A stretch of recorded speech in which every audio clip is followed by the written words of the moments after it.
തീവ്ര വോട്ടർ പട്ടിക പരിഷ്കരണം പൗരത്വ രജിസ്റ്റർ നടപ്പാക്കുന്നതിന്റെ മറ്റൊരു രൂപമാണെന്ന വിമർശനം പ്രതിപക്ഷ പാർട്ടികൾ തുടക്കത്തിലെ ഉയർത്തിയിരുന്നു. ആ വിമർശനങ്ങളെ ശരിവയ്ക്കും വിധം SIRന്റെ ഭാഗമായി വെട്ടിമാറ്റപ്പെട്ട കേരളത്തിലെ വോട്ടർമാരുടെ വിവരങ്ങൾ ഇന്നലെ പുറത്തുവന്നു. 24 ലക്ഷത്തിലേറെ പേരാണ് കരട് വോട്ടർ പട്ടികയിൽ നിന്ന് പുറത്തായത്. ഈ ഘട്ടത്തിൽ സംസ്ഥാന സർക്കാർ ഇന്ന് പ്രഖ്യാപിച്ച നേറ്റിവിറ്റി കാർഡ് എന്ന ആശയം വലിയ രാഷ്ട്രീയ ചർച്ചയാണ്.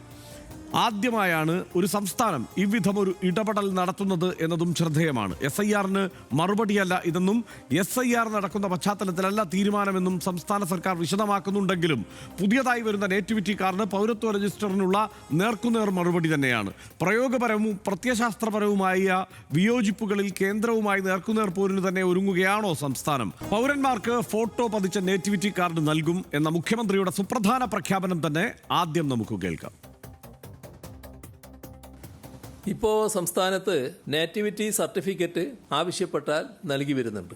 അതിന് പകരം ഫോട്ടോ പതിപ്പിച്ച സ്ഥിരം നേറ്റിവിറ്റി കാർഡ് നൽകുന്നതിനാണ് മന്ത്രിസഭാ യോഗം തത്വത്തിൽ അംഗീകരിച്ചിട്ടുള്ളത്. നേറ്റിവിറ്റി സർട്ടിഫിക്കറ്റിന് പകരമായി എക്കാലത്തും ഇത് ഉപയോഗിക്കാനാവും.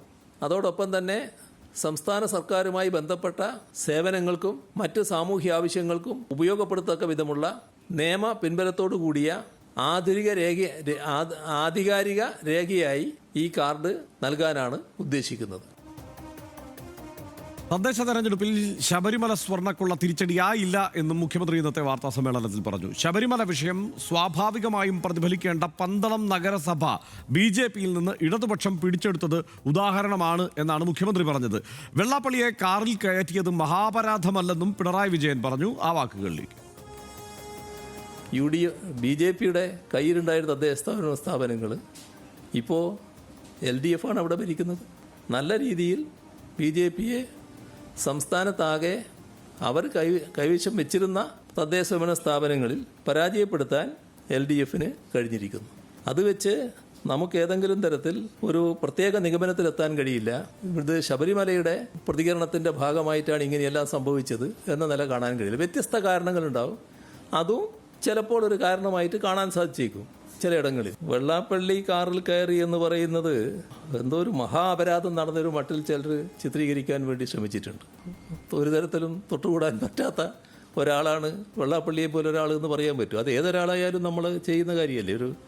പ്രത്യേകിച്ച് ഒരേ പ്രായക്കാർ, അതിനേക്കാളും കുറച്ച് പ്രായമുള്ള ആൾ അങ്ങനെയൊക്കെ വരുമ്പോൾ നമ്മൾ അത്തരം ആളുകളെ ആദരിക്കാൻ ചിലപ്പോൾ തയ്യാറാവില്ലേ? അതിനകത്ത് എന്താ? മുഖ്യമന്ത്രി പറഞ്ഞ മറ്റ് പ്രധാന കാര്യങ്ങൾ കൂടി വേഗം നോക്കി വരാം.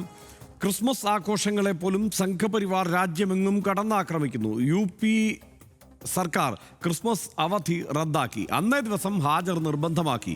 പോസ്റ്റ് ഓഫീസുകളിൽ ക്രിസ്മസ് ആഘോഷത്തിനിടെ ഗണഗീതം പാടണം എന്നാണ് നിർദ്ദേശം. ഇതിനെതിരെ ജീവനക്കാർ പ്രതിഷേധിച്ചതോടെ ക്രിസ്മസ് ആഘോഷം തന്നെ ഒഴിവാക്കി.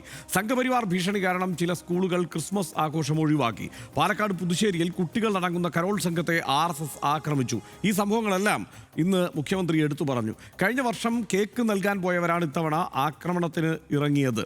കേരളത്തിലെ ഇത്തരം ശക്തികൾ തലപൊക്കുന്നു എന്നത് ഗൗരവമായി കാണും. മൗലികാവകാശങ്ങൾക്കെതിരെയുള്ള ഒരു കടന്നുകയറ്റവും വെച്ചുപൊറുപ്പിക്കില്ല എന്നും ഇന്ന് മുഖ്യമന്ത്രി പറഞ്ഞു. മതപരമായ വിവേചനം കാട്ടുന്ന സ്കൂളുകൾക്കെതിരെ കർശന നടപടി ഉണ്ടാകും എന്നും മുഖ്യമന്ത്രി പറഞ്ഞു. കേന്ദ്ര സർക്കാർ സംസ്ഥാനത്തിന് എതിരെ നടത്തുന്നത് സമാനതകളില്ലാത്ത സാമ്പത്തിക ഉപരോധമാണ് എന്ന ആരോപണം കൂടി മുഖ്യമന്ത്രി ഇന്നത്തെ വാർത്താ സമ്മേളനത്തിൽ മുന്നോട്ട് വെച്ചു. കേരളത്തെ അപമാനിക്കാനും വികസനം മുടക്കാനും ലഭിക്കുന്ന സന്ദർഭം ഒന്നുപോലും കളയുന്നില്ല. കിഫ്ബി വായ്പകൾ സംസ്ഥാന വായ്പകളായി പരിഗണിച്ച് പ്രതിസന്ധി സൃഷ്ടിക്കുന്നത് തുടരുകയാണ്. GST സമ്പ്രദായം നിലവിൽ വന്നതോടെ സംസ്ഥാനത്തിന്റെ നികുതി വരുമാനം ഗണ്യമായി കുറഞ്ഞു. വരുമാനത്തിന്റെ 45% കേന്ദ്ര സർക്കാർ നൽകിയത് ഇപ്പോൾ 25 മുതൽ 30% ഇടിഞ്ഞിരിക്കുന്നു എന്നതാണ്. കേരളത്തിന് അർഹമായ വായ്പകളുടെ 1/3 പോലും എടുക്കാൻ കേന്ദ്രം അനുവദിക്കുന്നില്ല എന്ന അവസ്ഥ കൂടി മുഖ്യമന്ത്രി വിശദീകരിച്ചു. 15,399 കോടി 60 ലക്ഷം രൂപയുടെ കുറവ് ഗ്രാന്റിലുണ്ടായിട്ടും പ്രതിപക്ഷം മൗനം പാലിക്കുകയാണ്. കേന്ദ്രത്തിന്റെ സാമ്പത്തിക ഉപരോധത്തെ ജനകീയ പ്രതിരോധത്തിലൂടെ കേരളം മറികടക്കും എന്നും ഇന്ന് മുഖ്യമന്ത്രി പറയുന്നു. ദേശീയപാതയ്ക്ക് സ്ഥലം ഏറ്റെടുക്കുന്നതിന് 5,580 കോടി രൂപ കേന്ദ്രത്തിന് നൽകി. ദേശീയപാതയ്ക്ക് സ്ഥലം ഏറ്റെടുക്കാൻ പണം നൽകിയ ഏക സംസ്ഥാനം കേരളമാണ്. ലൈഫ് മിഷനിലൂടെ 5 ലക്ഷം വീട് എന്ന ലക്ഷ്യത്തിലേക്ക് കേരളം എത്തുന്നു. ക്ഷേമ പെൻഷൻ 2,000 രൂപയാക്കി ഉയർത്തിയത് 60 ലക്ഷം പേർക്ക് ആശ്വാസമായി എന്നതടക്കമുള്ള ക്ഷേമ പദ്ധതികളുമായി ബന്ധപ്പെട്ട കാര്യങ്ങൾ കൂടി ഇന്നിപ്പോൾ മുഖ്യമന്ത്രി വാർത്താ സമ്മേളനത്തിൽ വിശദീകരിച്ചു. മഹേഷ് ചന്ദ്രൻ കൂടുതൽ വിശകലനങ്ങളുമായി ചേരുന്നുണ്ട്. മഹേഷ്, ഇപ്പോൾ ഈ വാർത്താ സമ്മേളനം തന്നെ അസ്വാഭാവികമായ ചില പ്രത്യേകതകൾ കൊണ്ടുകൂടി സവിശേഷമാണ്. സാധാരണ അദ്ദേഹം 1 മണിക്കൂർ എന്ന് പറഞ്ഞാൽ നൂല് പിടിച്ച പോലെ 1 മണിക്കൂറിനുള്ളിൽ ആ വാർത്താ സമ്മേളനം അവസാനിപ്പിച്ച് ഇറങ്ങാറുണ്ട്. ഇന്നിപ്പോൾ വാർത്താ സമ്മേളനം കൂടുതൽ നീണ്ടു, കൂടുതൽ കാര്യങ്ങളെക്കുറിച്ച് അദ്ദേഹം വിശദീകരിച്ചു. അതിലേറ്റവും പ്രധാനം, സംശയമില്ലാതെ നമുക്ക് പറയാൻ കഴിയുന്ന കാര്യം, ഈ നേറ്റിവിറ്റി കാർഡ് എന്നുള്ളതാണ്. അത് ആദ്യമായല്ല കേരളത്തിൽ ഇത്തരമൊരു ചർച്ച വരുന്നത്, മുമ്പും ചർച്ച ഉണ്ടായിട്ടുള്ളതാണ്, പക്ഷേ നടപ്പായിട്ടില്ല. പക്ഷേ ഇപ്പോൾ നേറ്റിവിറ്റി കാർഡ് എന്ന് പറയുന്നു. സ്വാഭാവികമായും പല ചർച്ചകൾക്കും ഒരുപക്ഷെ നിയമപോരാട്ടങ്ങൾക്കുമൊക്കെ കാരണമായേക്കാവുന്ന ഒരു വിഷയമായി അത് വന്നിരിക്കുകയാണ്. എന്താണ് അതേക്കുറിച്ച് പറയാനുള്ളത്? ഹർഷൻ പറഞ്ഞ പോലെ തന്നെ സാറിന് 1 മണിക്കൂർ, കൃത്യം 1 മണിക്കൂറിന് ഷാർപ്പായിട്ട് വാർത്താ സമ്മേളനം അവസാനിപ്പിക്കുന്ന രീതിയാണ് മുഖ്യമന്ത്രി പിണറായി വിജയനുള്ളത്. അതെന്ത് വലിയ വിഷയമായാൽ പോലും, ചോദ്യങ്ങൾ ഉണ്ടായാൽ പോലും സമയമായി എന്ന് പറഞ്ഞ് എഴുന്നേറ്റ് പോകുന്ന രീതിയുണ്ട്. പക്ഷേ അദ്ദേഹം പോലും അറിയാതെയാണോ എന്നറിയില്ല, കൂടുതൽ വിവരങ്ങൾ പറയാനുണ്ടായിരുന്നു. ചോദ്യങ്ങളും ധാരാളം ഉണ്ടായിരുന്നു. കാരണം ഈ തദ്ദേശ തെരഞ്ഞെടുപ്പിലെ തിരിച്ചടിക്ക് ശേഷം ആദ്യമായി മുഖ്യമന്ത്രി നടത്തിയ വാർത്താ സമ്മേളനം കൂടിയാണിത്. അതുകൊണ്ട് തന്നെ മാധ്യമപ്രവർത്തകർ കുറേ ചോദ്യങ്ങളും ഉണ്ടായിരുന്നു. എന്തായാലും അദ്ദേഹം സമയം പോയത് അറിയാതെ പോയി 1.5 മണിക്കൂറോളം നീണ്ടു. കുറേ കഴിയുമ്പോഴാണ് നമ്മുടെ സമയം കഴിഞ്ഞല്ലോ എന്നൊക്കെ പറയുകയും ഒരു ചോദ്യത്തിന് കൂടി ഉത്തരം പറഞ്ഞ് പിൻവാങ്ങാമെന്ന് പറയുകയും ചെയ്ത് ഗവർണറെ കുറിച്ചുള്ള ആ സമവായത്തെക്കുറിച്ചുള്ള ചോദ്യവുമായിരുന്നു. എന്തായാലും ഹർഷൻ പറഞ്ഞ പോലെ തന്നെ ഈ നേറ്റിവിറ്റി കാർഡ് എന്ന് പറയുന്നത് ആ ഒരു വ്യക്തിഗത കാർഡ്, വിവരങ്ങൾ അടങ്ങുന്ന ഒരു കാർഡ് നൽകാൻ പോകുന്നു. അതൊരു ഫോട്ടോ പതിച്ച കാർഡാണ്. കേരളത്തിൽ ജനിച്ച് കേരളത്തിൽ ജീവിക്കുന്ന ഒരാൾക്ക് കൊടുക്കുന്ന തിരിച്ചറിയൽ രേഖയായിരിക്കും ഇത്. ഈ തത്വത്തിൽ മന്ത്രിസഭ അംഗീകരിച്ച് കഴിഞ്ഞിരിക്കുന്നു. റവന്യൂ വകുപ്പാണ് ഈ കാർഡ് ഇഷ്യൂ ചെയ്യുക. തഹസീൽദാർമാരായിരിക്കും അതിൻ്റെ കാര്യങ്ങളുടെ മേൽനോട്ടം വഹിക്കുക. നിയമപരമായ കാര്യങ്ങൾ നിയമവകുപ്പ് ആലോചിച്ച് അത് റവന്യൂ വകുപ്പിന് നിർദ്ദേശങ്ങൾ നൽകിയതിൻ്റെ അടിസ്ഥാനത്തിൽ ഈ കാർഡ് കൊണ്ടുവരും എന്നുള്ള പ്രഖ്യാപനമാണ് നടത്തുന്നത്. ഇതൊരു തരത്തിലേക്കുള്ള ഒരു പോരാട്ടത്തിൻ്റെ ഭാഗമായിട്ട് കൂടി കണക്കാക്കാം. കാരണം SAR അടക്കമുള്ള കാര്യങ്ങൾ വരുന്നു, അവിടെ പൗരത്വ വിഷയങ്ങൾ വരുന്നു. അപ്പോൾ ഒരാൾക്ക് താൻ ഇവിടെ കേരളത്തിൽ ജനിച്ച ഒരാളാണെങ്കിൽ അയാൾക്ക് അത് തെളിയിക്കാനുള്ള രേഖയായിട്ട്, ആധികാരിക രേഖയായിട്ട് ഇത് മാറും. അതായത് നേറ്റിവിറ്റി സർട്ടിഫിക്കറ്റ് എന്നുള്ളത് എപ്പോഴും ഉള്ളതാണ്. അത് നമ്മൾ അതാത് കാര്യങ്ങൾ ആവശ്യങ്ങൾക്ക് നേറ്റിവിറ്റി സർട്ടിഫിക്കറ്റ് വാങ്ങാറുണ്ട്. പക്ഷേ അത് ആ ഒരു ആവശ്യത്തിന് മാത്രമാണ് ബാധകമാവുക. അത് അതിനപ്പുറത്തേക്ക് ബാധകമല്ല. അതിന് വിരുദ്ധമായിട്ട് അല്ലെങ്കിൽ അതിന് ബദലായിട്ട് പറയുമ്പോൾ ഈ നേറ്റിവിറ്റി സർട്ടിഫിക്കറ്റ് ഇനി ഓരോ തവണ വാങ്ങിക്കേണ്ട കാര്യമില്ല. നേറ്റിവിറ്റി കാർഡ് കിട്ടുകയാണെങ്കിൽ ആ നേറ്റിവിറ്റി കാർഡ് ഹാജരാക്കി അത് എപ്പോഴും അയാളുടെ ജീവിതകാലമുള്ള രേഖയായിരിക്കും എന്നുള്ളതാണ് വളരെ വ്യക്തമായിട്ട് പറയാൻ കഴിയുന്നത്. ഇക്കാര്യത്തിൽ അദ്ദേഹം ഈ പറയുന്ന SARൻ്റെ വിഷയം വരുമ്പോഴും അത്തരം കാര്യങ്ങളിലൊക്കെ തന്നെയും വലിയ തിടുക്കം തെരഞ്ഞെടുപ്പ് കമ്മീഷൻ കാണിച്ചു. സംസ്ഥാനത്ത് തെരഞ്ഞെടുപ്പ് നടക്കുന്ന സാഹചര്യത്തിൽ ഇത് നീട്ടിവെക്കണം, ഇത്തരത്തിൽ യുദ്ധകാല അടിസ്ഥാനത്തിൽ ദ്രുതഗതി നടക്കുന്ന കാര്യമുണ്ടായിരുന്നില്ല എന്ന് പറഞ്ഞെങ്കിൽ പോലും അത് കമ്മീഷൻ ചെവിക്കൊണ്ടില്ല. അത് എന്തുകൊണ്ടാണ് എന്ന തരത്തിലേക്കുള്ള കാര്യങ്ങൾ, അതിൻ്റെ ഉത്തരമാണ് ഇപ്പോൾ പലർക്കും ഈ വോട്ടവകാശം നഷ്ടപ്പെടുന്ന സ്ഥിതിയുള്ളത്. അദ്ദേഹം എടുത്തു പറഞ്ഞൊരു ഉദാഹരണം, അദ്ദേഹം കഴിഞ്ഞ ദിവസം കണ്ടത് മുൻ DGP ആയ രമൺ ശ്രീവാസ്തവയാണ്. അദ്ദേഹം കേരളത്തിൽ തന്നെയാണ് താമസിക്കുന്നത്, വട്ടിയൂർക്കാവിലാണ്. അദ്ദേഹത്തിന് വോട്ടില്ല, അദ്ദേഹത്തിന് ആ വോട്ട് സിസ്റ്റത്തിന് പേരില്ല. അദ്ദേഹം ഇക്കാര്യത്തിൽ നീക്കം ചെയ്യപ്പെട്ട ഒരാളാണ്. അതിൽ പ്രമുഖരടക്കമുള്ളവർ നീക്കം ചെയ്യപ്പെട്ട കാര്യം കൂടി തീർച്ചയായും മഹേഷ്, അക്കാര്യത്തിൽ ഈ 18 മുതൽ 30 വയസ്സ് വരെ ഉള്ളവരുടെ ഒരു പ്രായപരിധി നമ്മളെടുത്ത് പരിശോധിച്ചാൽ അതിൽ ഏതാണ്ട് 40% യുവാക്കൾ ഈ കരട് വോട്ടർ പട്ടികയ്ക്ക് പുറത്താണ് എന്നുള്ള യാഥാർത്ഥ്യമാണ് നമുക്ക് മുന്നിലുള്ളത്. അതായത് ചെറുപ്പക്കാർക്ക് വോട്ടില്ല എന്നതാണ് ഇപ്പോഴത്തെ അവസ്ഥ.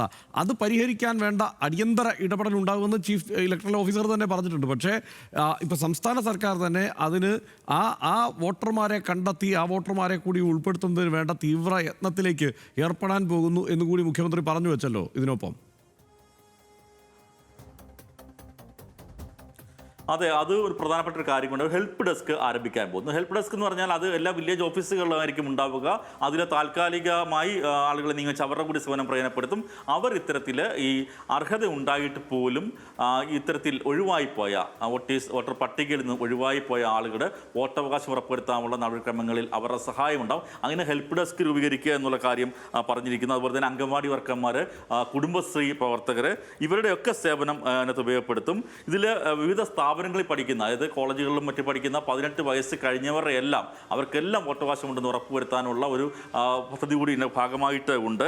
അത്തരത്തിൽ വലിയ രീതിയിൽ ക്യാമ്പയിൻ കൂടി സംഘടിപ്പിക്കാൻ സംസ്ഥാന സർക്കാർ തീരുമാനിച്ചിട്ടുണ്ട്. കാരണം ആ അർഹരായ ഒരാളുടെ പോലും വോട്ടവകാശം ഇല്ലാതാകാൻ പാടില്ല എന്ന തരത്തിലേക്കുള്ള ഒരു നീക്കം തന്നെയാണ് നടത്തുന്നത്. ഇക്കാര്യത്തിൽ ഞാൻ മുമ്പ് പറഞ്ഞ പോലെ തന്നെ മുഖ്യമന്ത്രി കേന്ദ്ര സർക്കാരിനെ അതിശക്തമായി വിമർശിച്ചു. സംഘപരിവാറിനെ വിമർശിച്ചു. കേന്ദ്ര സർക്കാർ നിയന്ത്രിക്കുന്ന RSS ആണെന്ന് വലിയ വിമർശനം അദ്ദേഹം ഉന്നയിച്ചു. ക്രിസ്മസ് കരോളിനെ വരെ ആക്രമിക്കുന്ന തരത്തിലേക്ക്, ക്രിസ്മസ് ആഘോഷങ്ങൾ വരെ ആക്രമിക്കുന്ന തരത്തിലേക്ക് കഴിഞ്ഞ തവണ കേക്ക് കൊണ്ടുപോയവർ ഇപ്പോൾ ചെയ്യുന്ന അതാണ്. അത് കേരളത്തിൽ നടത്താൻ കഴിയുന്ന സാഹചര്യം ഉണ്ടാവുന്നത് വലിയ ജാഗ്രതയോടെ കാണണം. അതെല്ലാം അവസാനിപ്പിക്കാനുള്ള നടപടികളിലേക്ക് കടക്കുമെന്നൊക്കെ അദ്ദേഹം വ്യക്തമായി പറയുകയും ചെയ്തു. അതുപോലെ തന്നെ വെള്ളാപ്പള്ളി നടേശനെ കുറിച്ച് അദ്ദേഹം പറഞ്ഞ കാര്യങ്ങൾ പ്രസക്തമാണ്. വെള്ളാപ്പള്ളി നടേശൻ തന്റെ കാറിൽ കയറി വലിയ അപരാധമായിട്ടാണ് ഇവിടെ പലരും പറയുന്ന തരത്തിലേക്ക് ഉണ്ടായി. അത് അദ്ദേഹത്തെ കയറ്റിയത് അയ്യപ്പ സംഘത്തിൽ പമ്പയിൽ വെച്ച് അദ്ദേഹത്തെ കാണുമ്പോൾ ആ വേദിയിലേക്ക് പോകാൻ മുഖ്യമന്ത്രി ഈ തെരഞ്ഞെടുപ്പ് പരാജയത്തിന് കാരണമായി പൊതുവെ രാഷ്ട്രീയ നിരീക്ഷകർ വിലയിരുത്തിയ, മാധ്യമങ്ങൾ എടുത്തു പറഞ്ഞ, പ്രതിപക്ഷം തന്നെ ആരോപിച്ച വിഷയങ്ങളെ എല്ലാം ഏതാണ്ട് തള്ളിക്കളയുന്നു എന്നതുകൂടിയില്ലേ? ഇപ്പൊ സ്വർണ്ണക്കൊള്ള ആയിക്കോട്ടെ, അല്ലെങ്കിൽ വെള്ളാപ്പള്ളി നടേശനുമായുള്ള സഹകരണമായിക്കോട്ടെ, അതടക്കം എല്ലാ വിഷയങ്ങളും മുഖ്യമന്ത്രി തള്ളിക്കളയുകയായിരുന്നില്ലേ? തീർച്ചയായിട്ടും. അത് പ്രത്യേകിച്ച് ശബരിമല സ്വർണ്ണക്കൊള്ള സംബന്ധിച്ചുള്ള കാര്യത്തിൽ അദ്ദേഹം പറഞ്ഞത് അത് തെരഞ്ഞെടുപ്പിനെ സ്വാധീനിച്ചിട്ടില്ല. ചിലയിടങ്ങളിൽ സ്വാധീനിച്ചിട്ടുണ്ടാകാം എന്ന് അദ്ദേഹം പറഞ്ഞെങ്കിൽ പോലും ഇത് പ്രധാനമായും സ്വാധീനിക്കേണ്ടത് എവിടെയാണ്? പത്തനംതിട്ട ജില്ലയാണ്. ശബരിമല കുടികൊള്ളുന്ന പത്തനംതിട്ട ജില്ലയാണ്. ആ പത്തനംതിട്ട ജില്ലയിൽ ശബരിമലയെ നേരിട്ട് ബന്ധമുള്ള സ്ഥലമാണ് പന്തളം. ആ പന്തളം മുനിസിപ്പാലിറ്റി BJP ഭരിച്ചുകൊണ്ടിരുന്നതാണ്. ആ മുനിസിപ്പാലിറ്റി LDF പിടിച്ചെടുത്തു എന്ന് മാത്രമല്ല, BJP 3-ാം സ്ഥാനത്താണ്. കൊടുങ്ങല്ലൂർ അതേ അവസ്ഥയാണ്. കുളനട ഗ്രാമപഞ്ചായത്ത് BJPയിൽ നിന്ന് LDF പിടിച്ചെടുത്തു. അപ്പോൾ സ്വർണ്ണക്കൊള്ള ഒരു തെരഞ്ഞെടുപ്പ് വിഷയമായി ദോഷനെ ബാധിച്ചിട്ടില്ല എന്ന് തന്നെയാണ് മുഖ്യമന്ത്രി വാദിക്കുന്നു. അദ്ദേഹം പറയുകയും ചെയ്തത് അത്തരത്തിലേക്കുള്ള ഉദാഹരണം ചൂണ്ടിക്കാട്ടുകയും ചെയ്തു. പലയിടത്തും പല വിഷയങ്ങൾ ഉണ്ടായേക്കാം എന്ന് അദ്ദേഹം പറഞ്ഞു. പക്ഷേ ഇത്തരത്തിലേക്കുള്ള കാര്യങ്ങൾക്കൊന്നും തന്നെ തെരഞ്ഞെടുപ്പിനെ സ്വാധീനിച്ചു എന്ന് തുറന്ന് സമ്മതിക്കുന്നതിൽ അദ്ദേഹം തയ്യാറായിട്ടില്ല.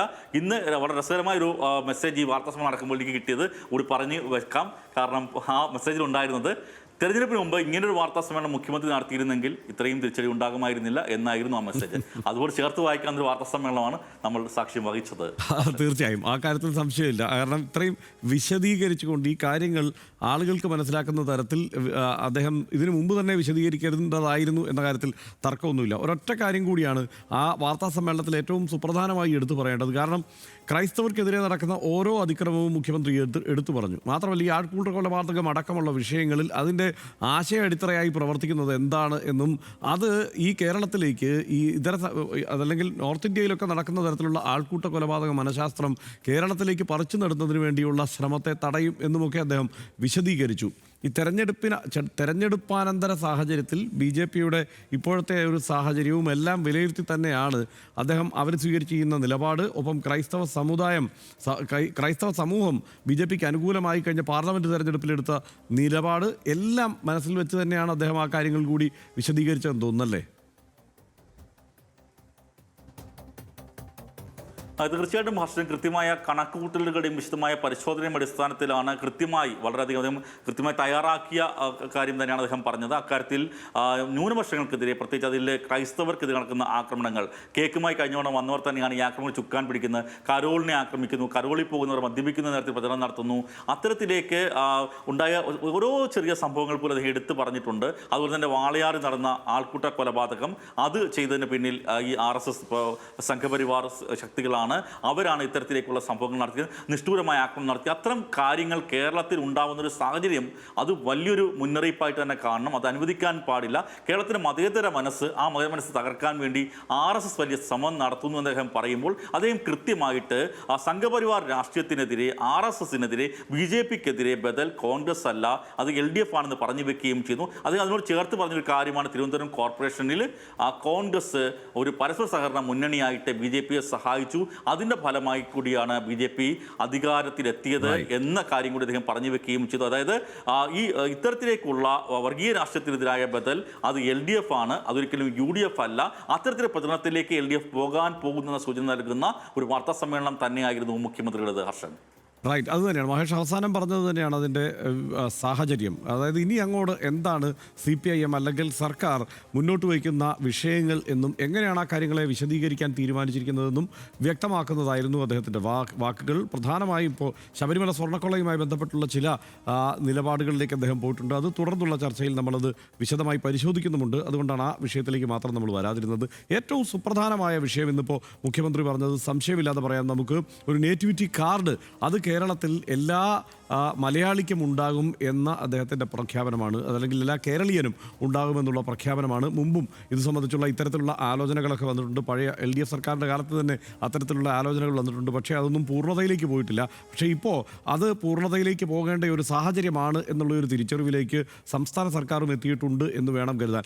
സ്വാഭാവികമായും എല്ലാവരും ആലോചിക്കുന്നത് നമുക്കിപ്പോൾ ഇല്ലാത്ത തിരിച്ചറിയൽ കാർഡൊന്നും ഇല്ലല്ലോ എന്നതായിരിക്കും. ഇപ്പോൾ ആധാറുണ്ട്, അല്ലെങ്കിൽ പാൻ കാർഡുണ്ട്, ലൈസൻസ് ഉണ്ട്, വോട്ടേഴ്സ് ID ഉണ്ട്, ഇങ്ങനെ പലതരം ID കാർഡുകൾ നമ്മുടെ കയ്യിലുണ്ട്, പാസ്പോർട്ടും എല്ലാം ഉണ്ടല്ലോ.